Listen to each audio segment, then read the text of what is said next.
ជំរាបសួរសួស្តីអ្នកគ្នាត្រឡប់មកវិញជាមួយនឹងសាច់រឿង One Punch Man របស់យើងតទៀតហើយអញ្ចឹងនៅក្នុងអេពីសូតមួយនេះផងដែរគឺយើងនឹងបានឃើញថាមពលរបស់ Janus មួយកម្រិតទៀតហើយអ្វីដែលពិសេសនៅក្នុងអេពីសូតមួយនេះគឺយើងនឹងទៅស្គាល់ជាមួយនឹង Hero Class S ចំនួន2នាក់ទៀតមិនតែប៉ុណ្ណោះនៅក្នុងអេពីសូតមួយនេះគឺមានតម្លៃអប់រំមួយចំនួនណាអ្នកគ្នាអញ្ចឹងកុំឲ្យអ្នកគ្នារងចាំយូរតោះចាប់ផ្ដើមជាមួយនឹងសាច់រឿងរបស់យើងតែម្ដងចាប់ផ្ដើមនៅក្នុងអេពីសូតមួយនេះផងដែរគឺយើងបានឃើញជាមួយនឹងអាចផ្កាយដ៏ធំមួយបានធ្វើដំណើរមកកាន់ភពផែនដីរបស់យើងហើយដែលអាចផ្កាយមួយនឹងផងដែរគឺនឹងធ្វើដំណើរធ្លាក់ទៅចំទីក្រុង Z ហើយបើសិនជាធ្លាក់ទៅកាន់ទីក្រុង Z ប្រកាសណាស់ថាទីក្រុង Z នឹងខ្ទេចជាមិនខាននោះទេហើយទីក្រុងដែលនៅជុំវិញនឹងក៏ប្រកាសជាមិនរួចខ្លួនដែរអញ្ចឹងហើយខាងសមាគម Hero ក៏បានពិភាក្សាគ្នាដើម្បីរកវិធីសាស្ត្រនៅក្នុងការកំទេចអាចផ្កាយដ៏ធំមួយនឹងដោយខាងសមាគម Hero បានតាក់ទងទៅកាន់ Hero Class S ទាំងអស់ឲ្យទៅប្រជុំគ្នានៅការិយាល័យរបស់សមាគម Hero នៅក្នុងទីក្រុង Z នឹងផងដែរពីព្រោះថាអាចផ្កាយមួយនឹងគឺធ្លាក់ទៅកាន់ទីក្រុង Z កំឡុងពេលនឹងផងដែរយើងក៏បានឃើញជាមួយនឹង Janus នឹងត្រូវបានសមាគម Hero ក៏ហៅគាត់នឹងទៅកាន់ការិយាល័យរបស់សមាគម Hero នៅក្នុងទីក្រុង Z មួយនឹងហើយ Janus ក៏បានសុំសៃតាម៉ានឹងចេញទៅខាងក្រៅអញ្ចឹងណាពីព្រោះថាខាងសមាគម Hero នឹងគឺមាន mission ឲ្យគាត់ហើយសៃតាម៉ាក៏បាននិយាយលេងសើចទៅកាន់ Janus ថាមស្រួលនឹងគេហៅទៅនឹងគេដេញក្បាលចោលហើយនេះនិយាយរួមទៅសៃតាម៉ាឲ្យយើងនិយាយឌឺ Janus អញ្ចឹងណាដោយសារតែកាលពីអេពីសូតមុននឹងគឺថាសៃតាម៉ាភ័យខ្លួនខ្លាចគេដេញក្បាលចោលអ្នកគ្ន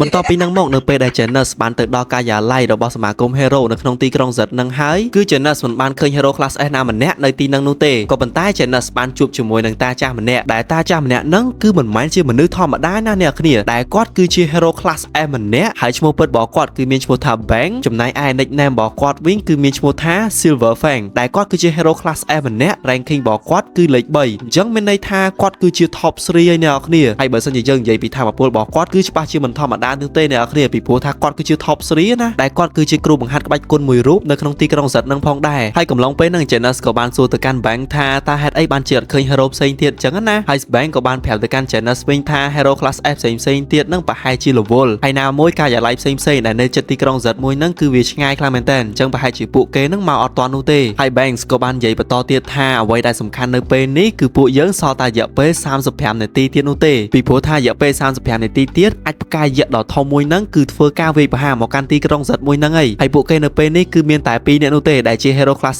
S ដែលនៅក្នុងទីក្រុង Z មួយហ្នឹងហើយ Bang ក៏បាននិយាយទៀតថាពួកគេទាំង2នាក់ហ្នឹងប្រហែលជាអត់អាចកំទេចជាមួយនឹងអាចផ្កាយនឹងបាននោះទេពីព្រោះថាវាមានទំហំធំខ្លាំងមែនតើហើយ Bang ក៏បាននិយាយទៅកាន់ Janus តទៀតថា Janus ហ្នឹងគួរតែនាំគ្រួសារឬក៏មនុស្សដែលខ្លួនឯងស្រឡាញ់ហ្នឹងរត់ភៀសខ្លួនដូចជាប្រជាជនដទៃទៀតទៅពីព្រោះថាពួកគេអាចទប់ទល់ជាមួយនឹងអាចផ្កាយនឹងបាននោះទេអាចនិយាយបានថាអប៉ែ Banks នេះគឺថាអត់តន់ជួបជាមួយនឹងបញ្ហានោះទេគឺសុំចោះចាញ់តែម្ដងទាំងដែលខ្លួនឯងហ្នឹងអត់តន់ទៅសាកល្បងជាមួយនឹងបញ្ហានឹងផងគឺសុំចោះចាញ់មុនណាក៏ប៉ុន្តែ Janus របស់យើងវិញនៅពេលដែលឮអញ្ចឹងគឺគេអត់មានចោះចាញ់ក៏ដូចជាភៀសខ្លួនចេញពីទីក្រុងនឹងនោះទេមិនតែប៉ុណ្ណោះ Janus របស់យើងក៏បានធ្វើដំណើរទៅកាន់ទីតាំងដែលអាចផ្កាយនឹងធ្លាក់ដើម្បីធ្វើការកំទេចវាចោលនៅពេលដែល Janus ធ្វើដំណើរទៅកាន់ទីតាំងដែលអាចផ្កាយនឹងធ្លាក់ហ្នឹងគឺ Janus បានបញ្ចេញជាមួយនៅរបស់លេងថ្មីរបស់គាត់ដែលជា Armode ដែល Armode ហ្នឹងគឺជាដៃយន្តមួយដើម្បីបំពាក់ទៅលើដៃ Zin របស់គាត់អាចនិយាយបានថាគឺវា combine គ្នាជាមួយនឹងដៃ Zin របស់គាត់អញ្ចឹងណាដើម្បីធ្វើឲ្យថាមពលរបស់ Janus អាចនិយាយបានថាគឺខ្លាំងជាងមុនទ្វេដងឯណោះហើយបើសិនជាគាត់អត់ប្រើប្រាស់ដៃយន្តថ្មីរបស់គាត់នឹងនោះទេគឺ 100% ហើយថា Janus អត់អាចកំទេចទៅលើអាចផ្កាយនឹងបាននោះទេអញ្ចឹងហើយ Janus ក៏បានប្រើប្រាស់ជាមួយនឹងដៃថ្មីរបស់គាត់នឹង combine គ្នាជាមួយនឹងដៃ Zin របស់គាត់ដែលយើងមើលទៅគឺលយខ្លាំងមែនតើណាអ្នកគ្នាស្របពេលនឹងផងដែរ Janus ក៏បានជួបជាមួយនឹង Hero Class S ម្នាក់ទៀតដែលគាត់មានឈ្មោះថា Metal Knight ហើយសម្រាប់ ranking របស់គាត់គឺលេខ7ណាអ្នកគ្នាក៏ប៉ុន្តែ Metal Knight នឹងគឺមិនមែនជាឈ្មោះ Zin របស់គាត់នោះទេតែ Metal Knight នឹងគឺជាមនុស្សយន្តមួយដែលគាត់អ្នកបញ្ជូនមកតែប៉ុណ្ណោះហើយអ្នកដែលបានបង្កើតទៅលើ Metal Knight នឹងឡើងមកគឺជា Dr. Bufoy កន្លែងនេះគឺខ្ញុំបើកវងកញ្ចក់ដើម្បីបញ្ជាក់អ្នកគ្នាណាខណៈពេលនឹងផងដែរអាចផ្កាយមួយនឹងក៏បានធ្វើដំណើរមកដល់ហើយកំឡុងពេលនឹងគឺយើងបានឃើញជាមួយនឹង Metal Knight បានបើកការវិភាគទៅលើអាចផ្កាយនឹងមុន Janus ទៅទៀតតែដំបូងឡើយយើងគិតថា Metal Knight នឹងគឺអាចកំទេចទៅលើអាចផ្កាយនឹងបានស្រាប់តែពេលនឹងផងដែរអាចផ្កាយមួយនឹងគឺមិនត្រូវបាន Metal Knight កំទេចបាននោះទេដោយសារតែវាមានទំហំធំខ្លាំងពេកអញ្ចឹងហើយអាវុធរបស់ Metal Knight នឹងគឺអត់អាចកំទេចទៅលើអាចផ្កាយនឹងបានឡើយហើយនៅពេលដែល Janus ឃើញអញ្ចឹងគឺ Janus ពិតជាភ្ញាក់ផ្អើលខ្លាំងមែនតើពីព្រោះថាធម៌ពលរបស់ Metal Knight នឹងគឺខ្លាំងណាស់ក៏ប៉ុន្តែគឺវានៅតែមិនអាចកំទេចទៅលើអាចផ្កាយនឹងបានហើយ Janus នៅពេលហ្នឹងគឺចាប់ផ្ដើមគិតថាតា Janus ប្រើធម៌ពលរបស់គាត់នឹងអាចកំទេចទៅលើអាចផ្កាយនឹងបានអត់ពីព្រោះថាបើសិនជា Janus ប្រើប្រាស់ត្រឹមតែដៃថ្មីរបស់គាត់នឹងគឺគាត់មិនអាចកំទេចទៅលើអាចផ្កាយនឹងបាននោះទេដែលនៅពេលហ្នឹង Banks ក៏បាននិយាយទៅកាន់ Janus វិញថាលទ្ធផលចុងក្រោយគឺនៅតែដដែលនឹងឯងពីព្រោះថាពួកគេគឺមិនអាចកំទេចទៅលើអាចផ្កាយនឹងបាននោះ ទេហើយជាចុងក្រោយអាចផ្កាយនឹងប្រកាសជាធ្លាក់មកលើពួកគេដែលធ្វើឲ្យពួកគេនឹងស្លាប់ជាមិនខាននៅពេលដែល Janus លឺអញ្ចឹងហើយ Janus ក៏បាននិយាយទៅកាន់ Bang វិញថាគឺ Bang និយាយត្រូវខ្លាំងមែនទែនហើយបើទោះបីជា Janus ដឹងថាលទ្ធផលចុងក្រោយគឺគាត់អាចកំទេចទៅលើអាចផ្កាយនឹងបានក៏ដោយក៏ប៉ុន្តែ Janus ក៏បាននិយាយជាមួយនឹងខ្លួនឯងថាលទ្ធផលចុងក្រោយគឺគាត់ប្រកាសជាចាញ់នឹងឯងក៏ប៉ុន្តែហេតុអីក៏យើងមិនប្រឈមមុខជាមួយនឹងឧបសគ្គមួយនឹងពីព្រោះថាយើងដឹងថាឧបសគ្គមួយនឹងគឺវាពិបាកគឺយើងអាចឈ្នះវាបាននោះទេក៏ប៉ុន្តែបើសិនជាយើងខំប្រឹងទប់ទល់ជាមួយនឹងឧបសគ្គមួយនឹងទោះបីជាយើងមាន 1% នៅក្នុងខ្លួនក៏ដោយក៏អាចនិយាយបានថាគឺយើងខិតខំវាឲ្យអស់ពីសមត្ថភាពរបស់យើងអញ្ចឹងណាបើទោះជាចាញ់ក៏ចាញ់តែអស់ចិត្តដែរហើយអ្វីដែលខ្ញុំនិយាយបន្លាយរឿងច្រើនហ្នឹងគឺខ្ញុំបូកជាមួយនឹង idea របស់ខ្ញុំខ្លះណាអ្នកនរគ្នាក៏ប៉ុន្តែនៅក្នុងរឿងគេនិយាយតែមិនតិចនោះទេកន្លែងហ្នឹងសពពេលហ្នឹងផងដែរគឺ Janus អត់បានប្រើប្រាស់ដៃទាំងពីររបស់គាត់ផ្ទាល់ហ្នឹងទៅកំទេចជាមួយនឹងអាចផ្កាយហ្នឹងនោះទេដែលគាត់បានប្រើប្រាស់ជាមួយនឹងខអាចនិយាយបានថាអាខហ្នឹងគឺជាប្រភពធម៌ពលនៃជីវិតរបស់ Janus តែម្ដងដែល Janus បានដកអាខហ្នឹងដាក់ចូលទៅក្នុងដៃរបស់គាត់ដើម្បីឲ្យដៃរបស់គាត់ហ្នឹងមានធម៌ពលសាហាវជាងមុនទ្វេដងអាចនិយាយបានថាដៃថ្មីរបស់គាត់ហ្នឹងគឺមានធម៌ពលខ្លាំងស្រាប់ហើយអ្វីដែលពិសេសគឺគាត់ថែមជាមួយនឹងអបភពធម៌ពលនៃជីវិតរបស់គាត់ផ្ទាល់ដែលជាខរបស់គាត់ហ្នឹងដាក់ចូលនៅក្នុងដៃរបស់គាត់ទៀតអញ្ចឹងមានន័យថានៅពេលនេះគឺ Janus មានធម៌ពលកាន់តែសាហាវជាងមុនទៅទៀតហើយនៅពេលហ្នឹងផងដែរគឺ Janus បានបាញ់ធម៌ពលភ្លើងយ៉ាងខ្លាំងទៅកាន់អាចផ្កាយមួយហ្នឹងនិយាយរួមទៅធម៌ពលភ្លើងហ្នឹងគឺសាហាវយកទៅមែនតើដែលយើងមើលទៅគឺរៀងព្រឺឆ្អឹងខ្នងខ្លះដែរអ្នកគ្នាពីព្រោះថា Janus គឺ upgrade ធម៌ពលខ្លួនឯងកាន់តែសាហាវទៅហើយក៏ប៉ុន្តែបើទោះបីជាធម៌ពលរបស់ Janus នឹងសាហាវខ្លាំងដល់កម្រិតណាក៏ដោយក៏ Janus អត់អាចកំទេចទៅលើអាចផ្កាយនឹងបាននោះដែរអាចនិយាយបានថាគឺ Janus បានប្រើប្រាស់ជាមួយនឹងធម៌ពលរបស់គាត់គឺទាំងអស់ហើយក៏ប៉ុន្តែអាចផ្កាយមួយនឹងគឺនៅតែអត់បែកទៀតហើយកំឡុងពេលហ្នឹងគឺថា Janus គឺគាត់អស់សង្ឃឹមតែម្ដងពីព្រោះថាអស់មែនតើអ្នកគ្នាធម៌ពលអីគឺអាលីងហ្មងក្នុងខ្លួនអត់មានទៀតនោះទេក៏ប៉ុន្តែអ្នកគ្នាត្រូវចាំថានៅពេលដែលមានស្ថានភាពវេទនាអញ្ចឹងគឺតួឯករបស់យើងប្រកាសជាមកដល់កន្លែងហ្នឹងជាមិនខានហើយដោយដែលអ្វីដែលខ្ញុំនិយាយអញ្ចឹងគឺសៃតាម៉ាបានធ្វើដំណើរមកដល់កន្លែងហ្នឹងហើយសៃតាម៉ាក៏បានប្រាប់ទៅកាន់ Banks ថាឲ្យគាត់ហ្នឹងជួយមើលថែ Janus បន្តិចចាំគាត់ជាអ្នកកំទេចអាចផ្កាយនឹងចោលហើយគណៈពេលហ្នឹងផងដែរសៃតាម៉ាក៏បានហក់ពីអគារដែលគាត់ឈរហ្នឹងទៅវាយជាមួយនឹងអាចផ្កាយហ្នឹងមកដៃឲ្យវាបែកខ្ទេចតែម្ដងនិយាយរួមទៅសៃតាម៉ាគឺធម៌ពលរបស់គាត់ហ្នឹងគឺវាសាហាវយកទៅមែនតើណាដែលគ្រាន់តែគាត់វាយទៅលើអាចផ្កាយហ្នឹងមិនបន្តិចនោះទេគឺធ្វើឲ្យអាចផ្កាយហ្នឹងបែកខ្ទេចតែម្ដងក៏ប៉ុន្តែអាចផ្កាយដែលសៃតាម៉ាបានកំទេចហ្នឹងបំណែករបស់វាបានរាយប៉ាយទៅលើទីក្រុងសិតទាំងមូលដែលធ្វើឲ្យផ្ទះរបស់ប្រជាជនក៏ដូចជាអាគារផ្សេងៗអីហ្នឹងត្រូវបានខូចខាតជាទម្ងន់ផងដែរហើយបើសិនជាសៃតាម៉ាអត់កំទេចទៅលើអាចផ្កាយហ្នឹងនោះទេប្រកាសណាស់ថាទីក្រុងសិតទាំងមូលនឹងខ្ទេចជាមិនខានគ្រាន់តែថានៅពេលដែលវាយអញ្ចឹងអាបំណែកអាចផ្កាយទូចៗហ្នឹងគឺវាកំទេចដែរគ្រាន់តែកំទេចវាបែបលក្ខណៈថាអត់ធ្វើឲ្យប្រជាជនហ្នឹងស្លាប់នោះទេគ្រាន់តែខ្ទេចទៅលើហេដ្ឋារចនាសម្ព័ន្ធផ្សេងៗនៅក្នុងទីក្រុងបន្ទាប់ពីបានបញ្ចប់ជាមួយនឹងរឿងរ៉ាវហ្នឹងអស់ហើយយើងក៏លេខមកកាន់3ថ្ងៃក្រោយដោយខាងសមាគម Hero ហ្នឹងបានដំឡើងរ៉េង Hero មួយចំនួនដែលបានចូលបេសកកម្មដើម្បីកំទេចអាចផ្កាយមួយហ្នឹងដែលយើងបានឲ្យដឹងថា Janus របស់យើងហ្នឹងគឺជា Hero Class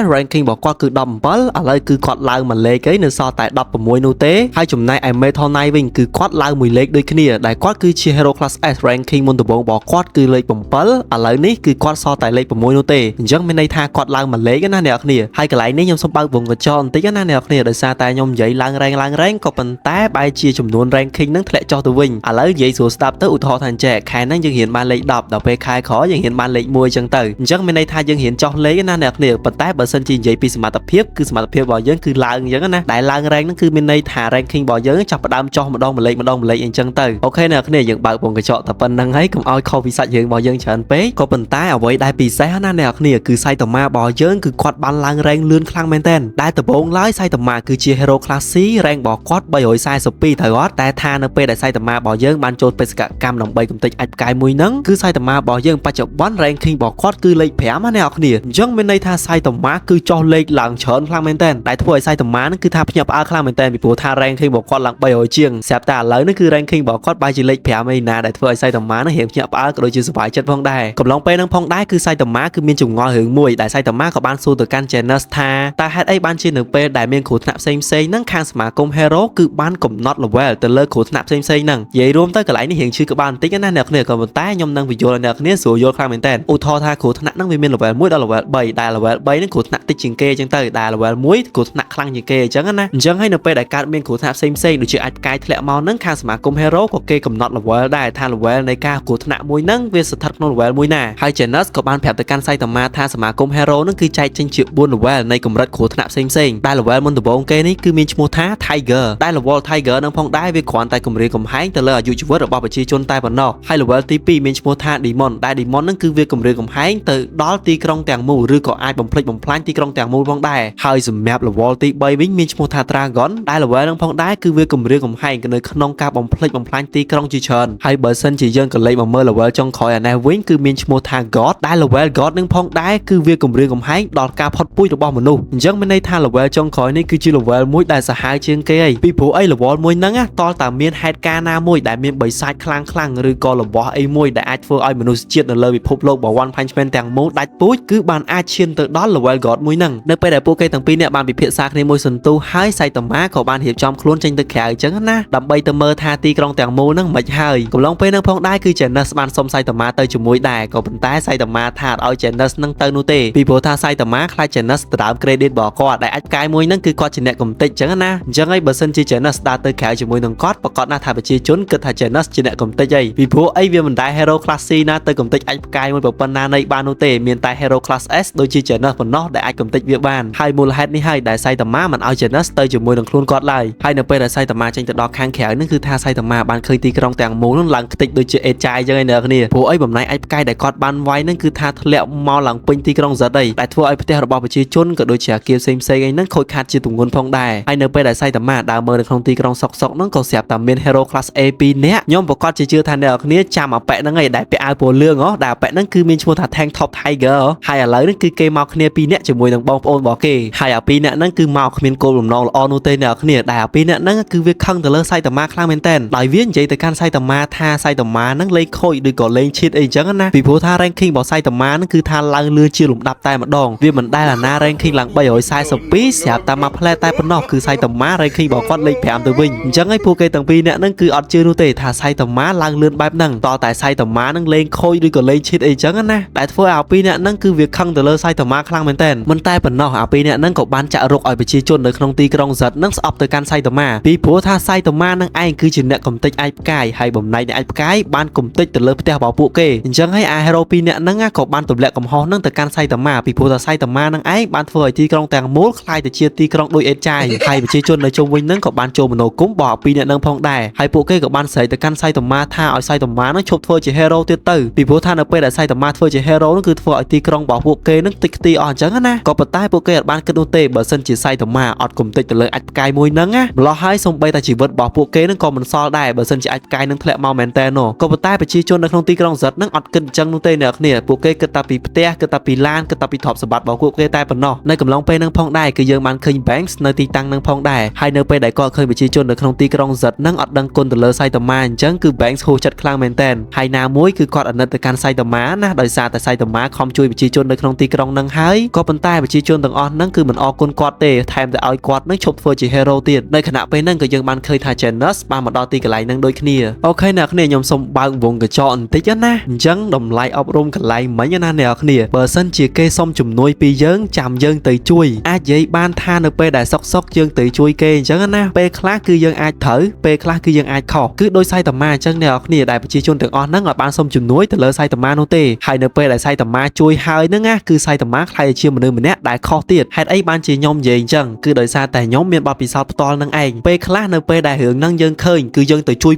phim chẳng na cứ dơn nâng khai chia một nơi mình nét đại kho mồm có bật tai bờ sân chỉ tha hưởng nâng ok cái đó sẽ ở ban nô tê cái thời ca chùm nuôi pi dớn hay cây màu phèp dơn ảnh nâng trăm dơn từ chui nè cái này hay np đại dơn chui nâng kia o con này có bật tai sẽ tại sóc nè cứ dơn mèo làm thay dơn trong từ chui kê hay dơn chui kê phim đang đại dơn ở đăng nô tê tha np đại dơn chui kê nâng dơn kho rư cơ thời hay bờ sân chỉ dơn chui kê phim chẳng cây khơi những pi con nằm lại bỏ dơn cây mà o con dơn ảnh nâng vì ok ấy có bật tai bờ sân chỉ lẹ khăn kha à dơn từ chui kê phim đang đại dơn ở đăng luôn á dơn từ chui hái dơn khai chia một nơi mình nét đại kho hay np đại dơn khai chia một nơi mình nét đại kho chẳng á cứ không phải bỏ kế dơn cứ chìm nửa khỏa mồm chẳng hay mình pe đại nè cái này tới chui nè cái mình nét nè cái thời mơ sự than hiệp nâng sần hà sự than hiệp nâng nè cái cua chuối rư mình cua chuối chẳng ấy nhom xong bao vùng có chọ tại pan đi nô tê nè cái nhom sự không than nè cái nâng vô là vây đại nhom ban dây bị phố tha nhom ở xây chơi bị vô là mà nô tê có bận tay nhom thọp miệng bao bị sót chùm mùi nè hưởng bài nâng hay bờ sân nè cái miến cùng pleiของมันในข้างของพ่องต่อแล้วยังบต่อใส่ถึงต่อเตี้ยบต่อปีนั่งมาเอาปีเนี่ยนั่งก่อบานโจตัวจัดก้าจุ่มมวยนังไส้ต่อมาจังนั้นนะกี่จองปัดเตยตัวเลือไส้ต่อมาดองก่อบนใต้เอาปีเนี่ยนั่งคือขมิ้นกับโลจุ่มมวยนังไส้ต่อมาโนเต้เนี่ยเนี่ยได้เถยบานไส้ต่อมานั่งดักตุบแต่งปีให้ปูเก้กับบานสมโตตัวกันไส้ต่อมาพ่องได้ปูเก้บานใจกับเหาะมนนั่งเอาเนี่ยเนี่ยแต่ทานในเป็นนั่งไส้ต่อมา មាក៏បានប្រាប់ទៅកាន់វាវិញថាគឺវានិយាយអត់កុហកនោះទេគឺគាត់នេះហើយដែលជាអ្នកកំទេចទៅលើអាចផ្កាយទាំងអស់ហ្នឹងដែលធ្វើឲ្យទីក្រុងទាំងមូលខូចខាតបែបហ្នឹងហើយបើសិនជាប្រជាជនទាំងអស់នៅក្នុងទីក្រុងសិតនឹងអត់ពេញចិត្តគាត់អាចទៅប្តឹងគាត់បានពីព្រោះថាគាត់ធ្វើ hero នេះគាត់មិនចង់បានប្រជាប្រិយភាពគាត់មិនចង់បានការអបអរសាទរពីសំណាក់ប្រជាជនអីនោះទេពីព្រោះថាសៃតាម៉ារបស់យើងនឹងគាត់ធ្វើជា hero គឺដោយសារតែគាត់ចង់ធ្វើវាហើយការងារមួយហ្នឹងគឺជាក្តីសម័យមួយរបស់គាត់ផងដែរអញ្ចឹងហើយបើទោះបីជាគាត់មិនល្បីប្រជាជនទាំងអស់នឹងមិនគ្រប់គ្រងគាត់ក៏គាត់មិនខ្វល់នោះដែរហើយកំឡុងពេលហ្នឹងដែរ Janus ក៏បានទៅខាត់សៃតាម៉ាអញ្ចឹងណាពីព្រោះថាខ្លាចសៃតាម៉ាហ្នឹងនិយាយអីច្រើនជាងហ្នឹងទៀតហើយ Janus ក៏បានបបួលសៃតាម៉ាត្រឡប់ទៅផ្ទះវិញតែម្ដងមួយរយៈក្រោយមកដំណឹងដែល hero classy ដែលជាសៃតាម៉ាហ្នឹងបានកំទេចទៅលើអាចផ្កាយយក្សដ៏ធំមួយបានលេចលឺទៅដល់បាតសមុទ្រហើយពួកបិសាចសមុទ្រទាំងអស់ហ្នឹងក៏បានប្រកាសសង្គ្រាមជាមួយនឹងមនុស្សលោកផងដែរមកដល់ចំណុចនេះហើយអេពីសូតទី7នៃសាច់រឿង One Punch Man របស់យើងគឺមានតែប៉ុណ្្នឹងនោះទេអ្នកនរគ្នាអញ្ចឹងនៅក្នុងអេពីសូតក្រោយគឺយើងនឹងបានឃើញសង្គ្រាមរវាងមនុស្សលោកហើយនិងបិសាចសមុទ្រជាមិនខាននោះទេអ្នកនរគ្នាហើយសម្រាប់អ្នកដែលចូលក្រោយណាអ្នកគ្នាកុំភ្លេចជួយ Subscribe ហើយបើករូបកណ្ដឹងផងព្រោះអីនៅពេលដែលអ្នកគ្នាបើករូបកណ្ដឹងទៅខ្ញុំផុសវីដេអូភ្លាមគឺអ្នកគ្នាឃើញភ្លាមអញ្ចឹងណាអូខេអ្នកគ្នាខ្ញុំមានតែប៉ុណ្្នឹងនោះទេយើងចាំជួបគ្នានៅអេពីសូត8តទៀតអ្នកគ្នាចង់ដឹងថានឹងមានរឿងអីកើតឡើងខណៈពេលនេះខ្ញុំបាទ V Anime សូមអរគុណនិងសូមជម្រាបលាអ្នកគ្នាបាយបាយ